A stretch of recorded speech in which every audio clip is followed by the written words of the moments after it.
Hey everybody, this is Heidi from the blog Hands Occupied with another knitting stitch tutorial for you.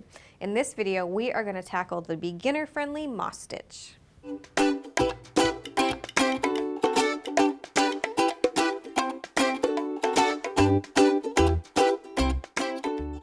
To knit moss stitch, you need to cast on a multiple of 2 stitches, or an even number of stitches. Then for rows 1 and 2, you're going to knit 1 and purl 1 all the way across.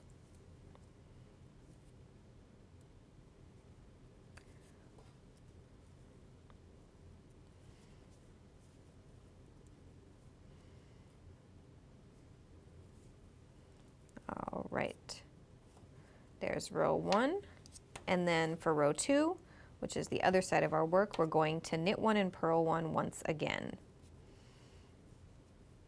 And as you work this, you should keep an eye on your work and note that you should be knitting into every stitch that looks like a knit stitch and purling into every stitch that looks like a purl stitch for row 2.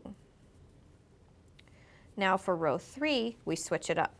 So we're going to turn our work to the other side, and instead of starting with a knit stitch, we're going to start with a purl stitch. So we are simply going to purl 1, knit 1 all the way across. So in row 3, you need to make sure that you are not working a knit stitch into a knit stitch and a purl stitch into a purl stitch.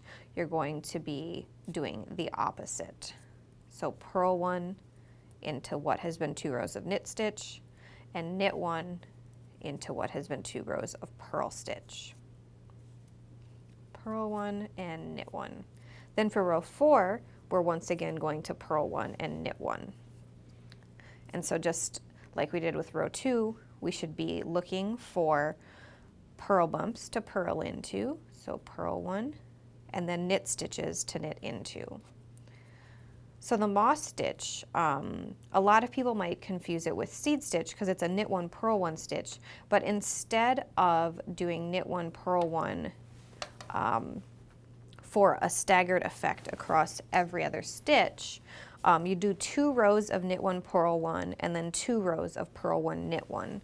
So looking at a finished swatch of this stitch, you can see that there's always sets of 2 purl bumps and 2 knit stitches staggered in kind of a checkerboard fashion throughout the swatch. A moss stitch is a fun one. It's one of those first stitch motifs that's good to master if you are new to knitting and are just looking for ways to add some interesting texture to your work that's achievable for beginners. The moss stitch is a great way to add texture to any beginner knitting project, especially cowls, scarves, and baby blankets. Hint, hint. If you have any other places that you like to use the moss stitch, go ahead and let us know in the comments, and that's also a great place to reach out if you have any questions for us as well. Don't forget to tune in again soon for more knitting video tutorials.